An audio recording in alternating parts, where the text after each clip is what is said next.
Olá, eu gostaria de saudar a amada família Betel com a graça e a paz de nosso Senhor Jesus Cristo. Gostaria de compartilhar com você uma meditação no Salmo 33, o salmo que na Bíblia, com a versão Almeida Revista e Atualizada, tem o título de Louvor ao Criador e Preservador. Mas eu gostaria de abordar esse tema que está aparecendo aí na sua tela, o soberano Criador que nos resgata. Ou seja, este salmo, ele vai falar de Deus como digno de louvor, porque ele é o Criador, mas é também o soberano sobre a história. E o Deus que é o Criador e soberano sobre a história é também o Deus que nos resgata. Os versículos iniciais desse salmo, o salmo versículo 1 a 3, eles nos exortam a nós usarmos todos os meios que nós tivermos para adorarmos o Senhor. Por quê? Porque os propósitos do Senhor são totalmente confiáveis e sempre voltados para o bem.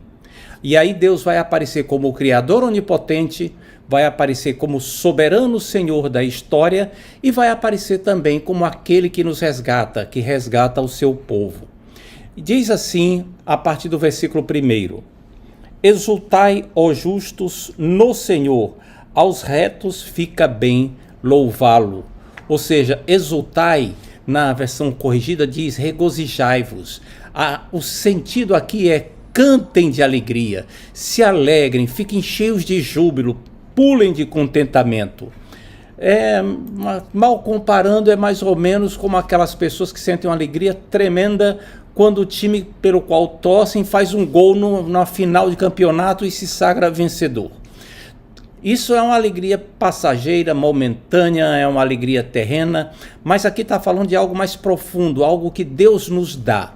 E diz que aos justos convém ao louvor. E é interessante que aos retos fica bem louvá-lo. O que quer dizer isso? Isso aqui significa que Deus espera que aqueles que andam em retidão diante dele, que são justificados em Cristo Jesus, o louvem.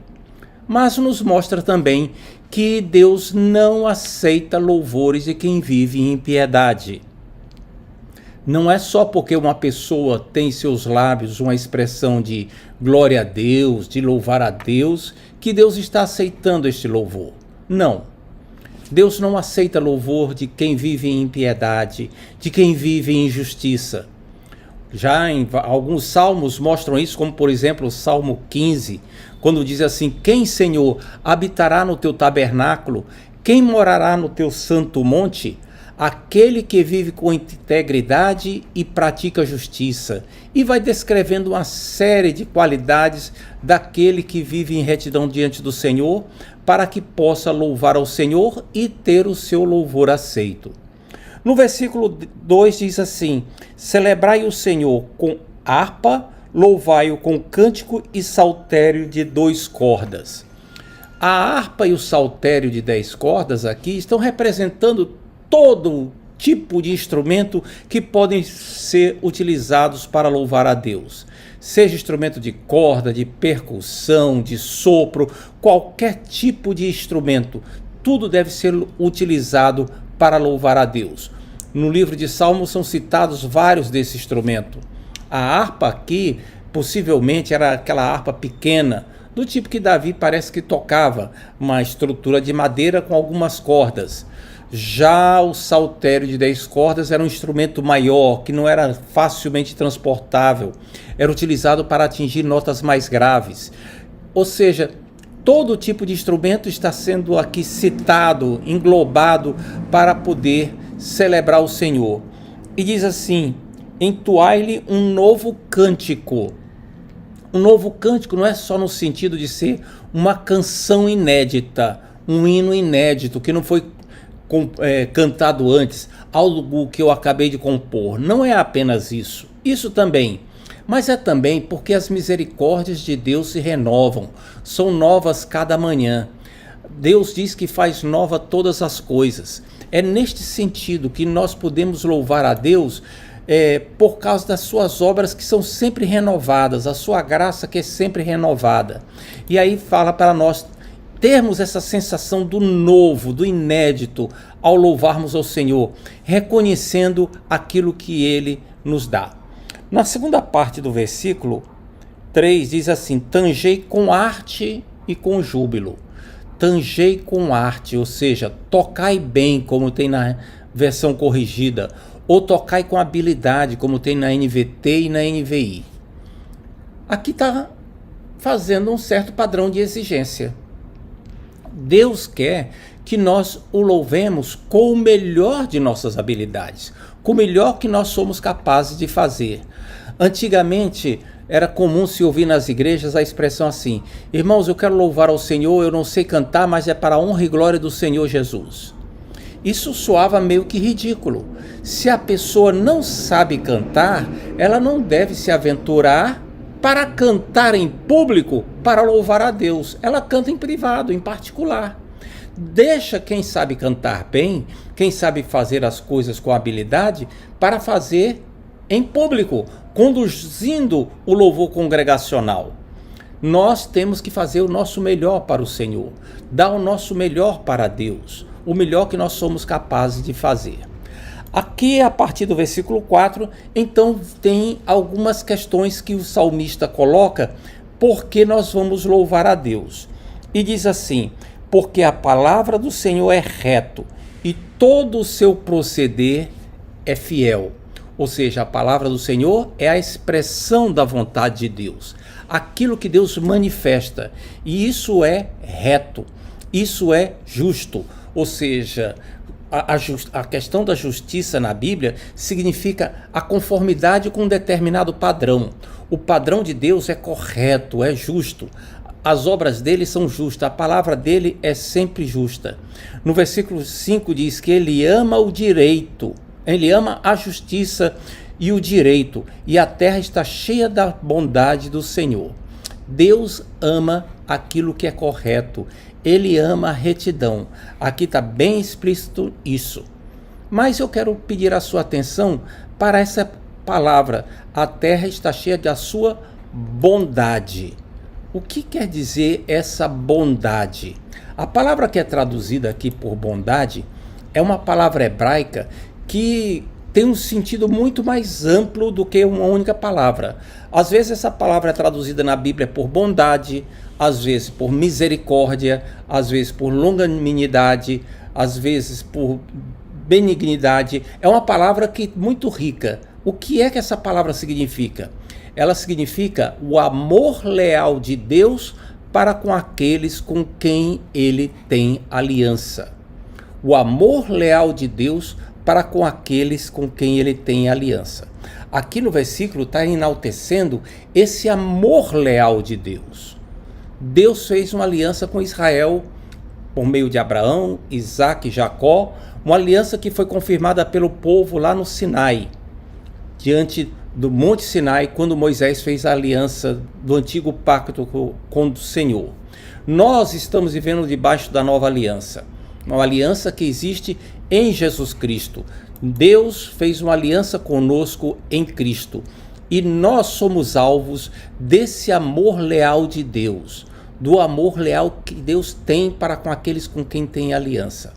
E é interessante que esse salmo, ele mostra que esse amor leal de Deus se estende a toda a humanidade, a todo o mundo, porque diz assim: a terra está cheia do amor leal de Deus. Mas como assim? Lembra que Deus fez uma aliança com Noé, de que não iria enviar um novo dilúvio sobre a terra? E até hoje essa aliança permanece de pé e sempre vai estar de pé. Não haverá um novo dilúvio para destruir a humanidade, porque Deus fez uma aliança e ele é leal às alianças que faz. A partir do versículo 6, do versículo 6 até o versículo 9, o Salmo vai falar agora do poder de Deus para criar e controlar a criação. O poder de tudo que ele tem absoluto. E diz assim: os céus por sua palavra se fizeram, e pelo sopro da sua boca o exército deles. Os céus pela sua palavra, A expressão que é traduzida por palavra aqui é a palavra criadora de Deus. No grego, lá no Novo Testamento, ela é reproduzida lá em João capítulo 1 como o verbo de Deus, que no princípio estava com Deus e por meio de quem todas as coisas foram feitas. Todas as coisas foram feitas por ele. Aqui está falando do poder da palavra de Deus, do poder para criar a Deus, do poder criador de Deus. E diz assim: e pelo sopro da sua boca todo o exército deles do céu, o exército, ou seja, todos os corpos celestes foram feitos pelo sopro de Deus. Aqui o sopro de Deus é um paralelismo para falar da palavra de Deus. Não está falando do Espírito Santo nesse versículo, está falando da palavra de Deus.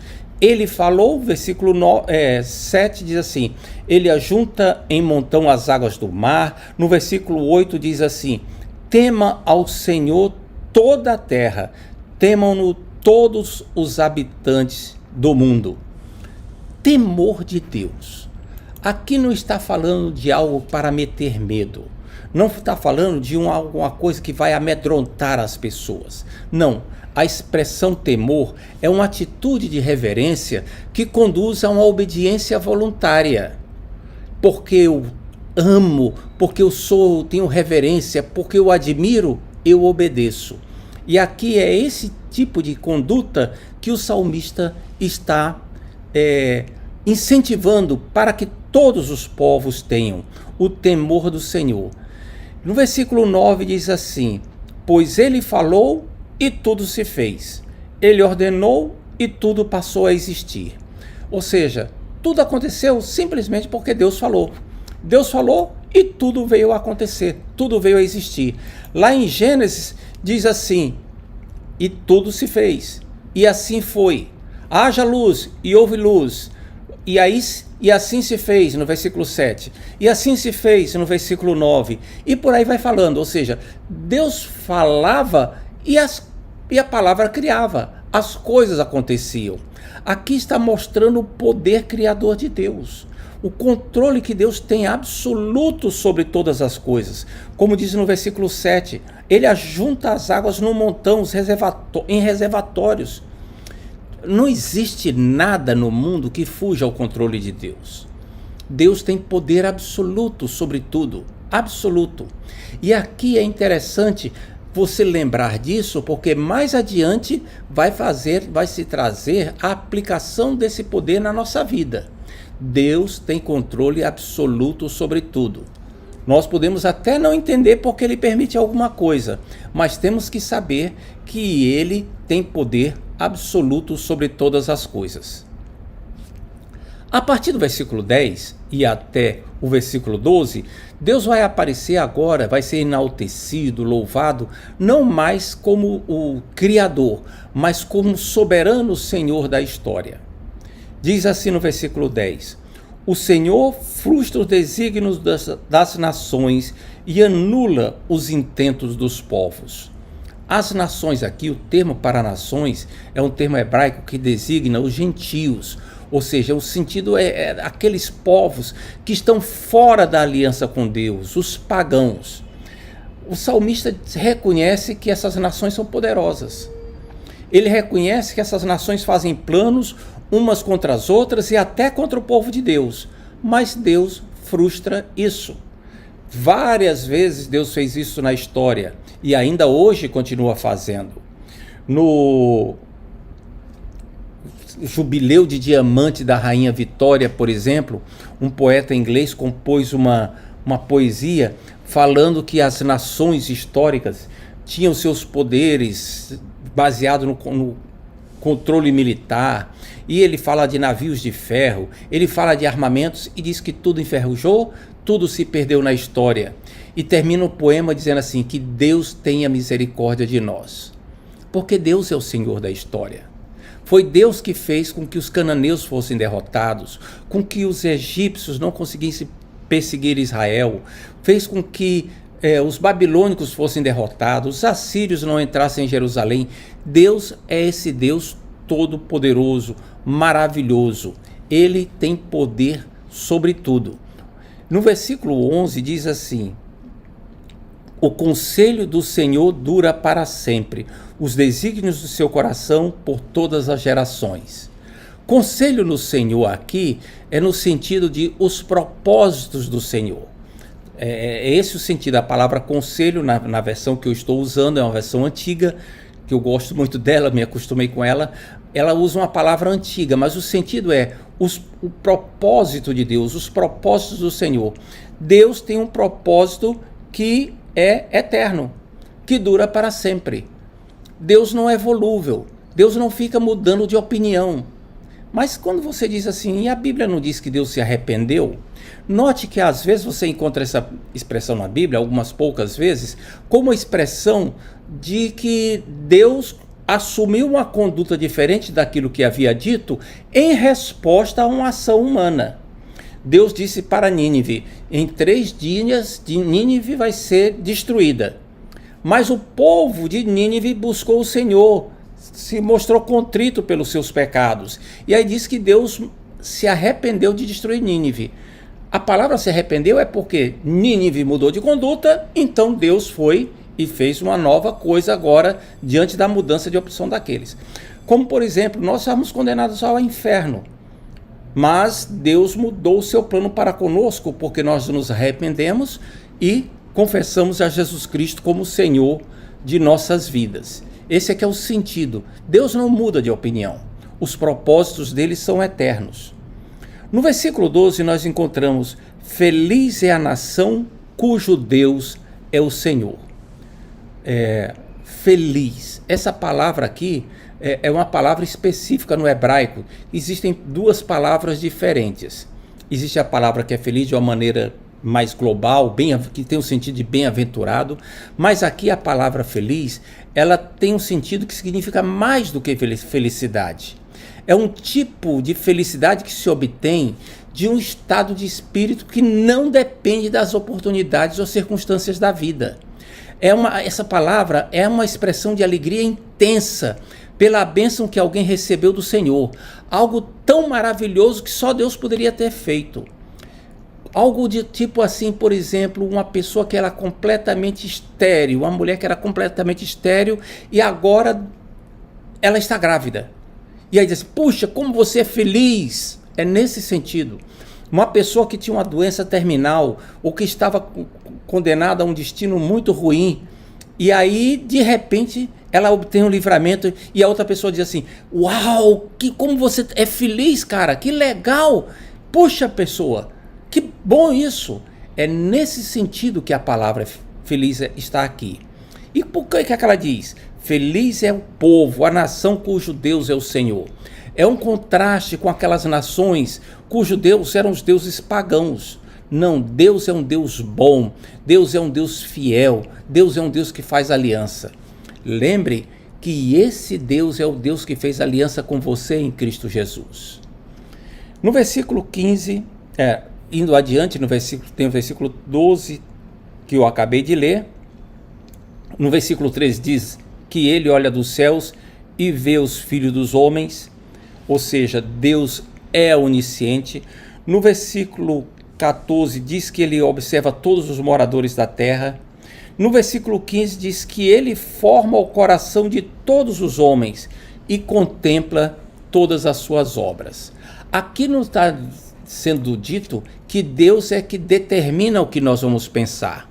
Está escrito aqui que Deus formou a nossa capacidade de raciocinar. Por isso é que ele nos conhece, porque Deus formou a nossa capacidade. Deus é que nos deu a capacidade de raciocinar, de ter memória afetiva, memórias que nós temos, memórias cognitivas, todos os tipos de raciocínio.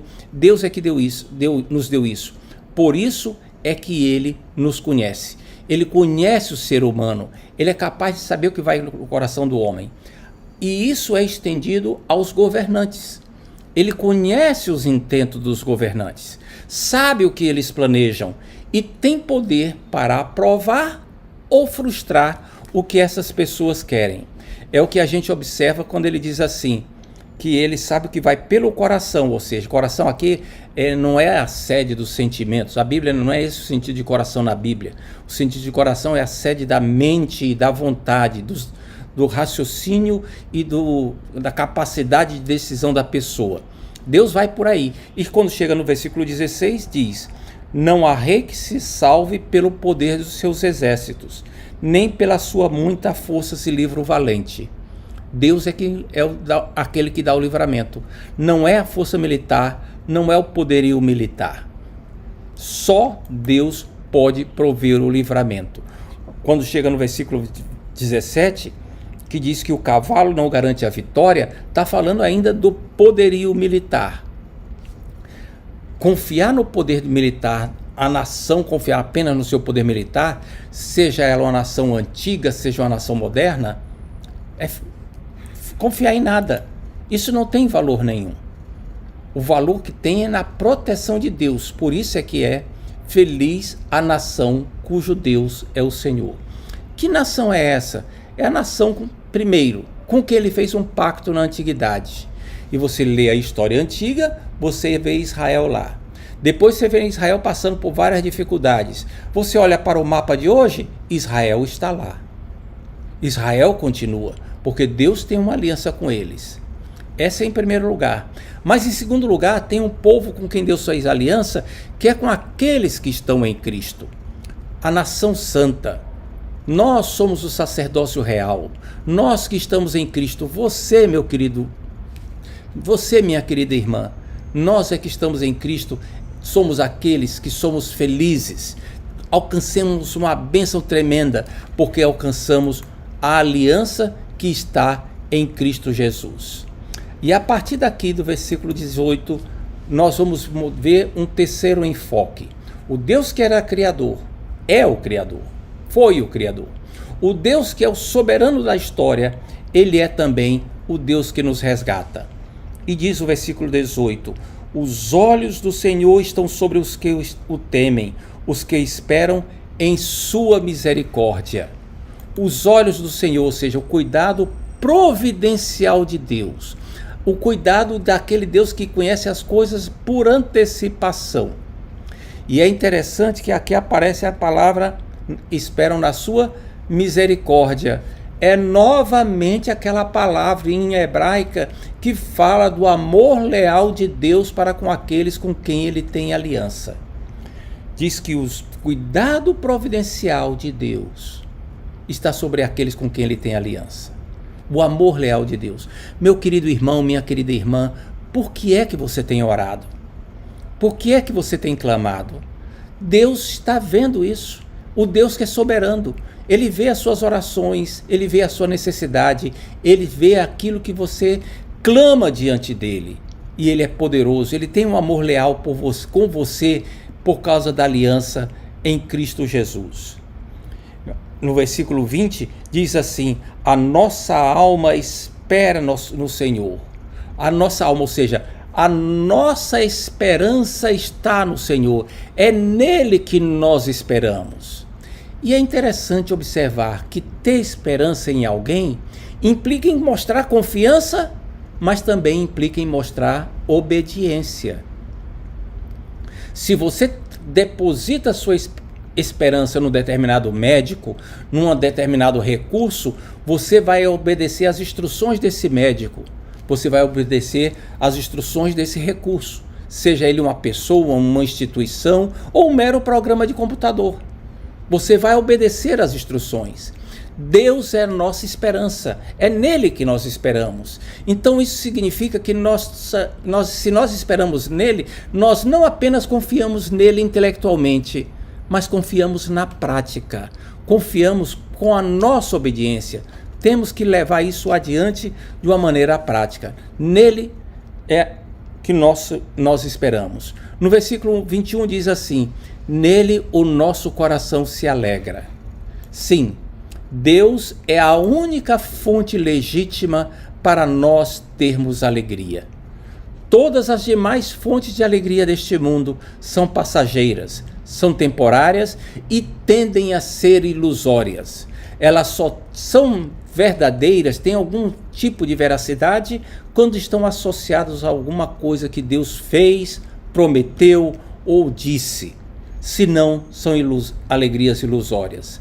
Mas a alegria que vem do Senhor é verdadeira. Por quê? Porque Deus é verdadeiro.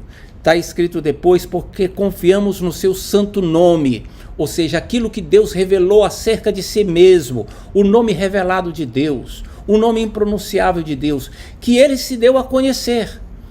E ele se revela como um Deus fiel, benigno, abençoador, bondoso, misericordioso e leal. Isso é para a sua vida, meu querido irmão e minha querida irmã. Para você que está em Cristo, deixe que isso console a sua vida. Deixe que isso lhe encha o coração, que seja uma fonte de alegria na sua vida. E faça também a oração que está no final do Salmo, no último versículo, no versículo 22. Seja sobre nós, Senhor, a tua misericórdia, como em ti esperamos. Novamente aqui aparece aquela palavrinha que agora está traduzida por misericórdia, aquela palavrinha que descreve o amor leal de Deus para com aqueles com quem ele tem misericórdia. Ou seja, seja sobre você que está em Cristo, meu irmão e minha irmã, esteja sobre você o amor leal do Senhor, pois nele está a nossa esperança. Que o Senhor Jesus lhe abençoe abundantemente. Amém.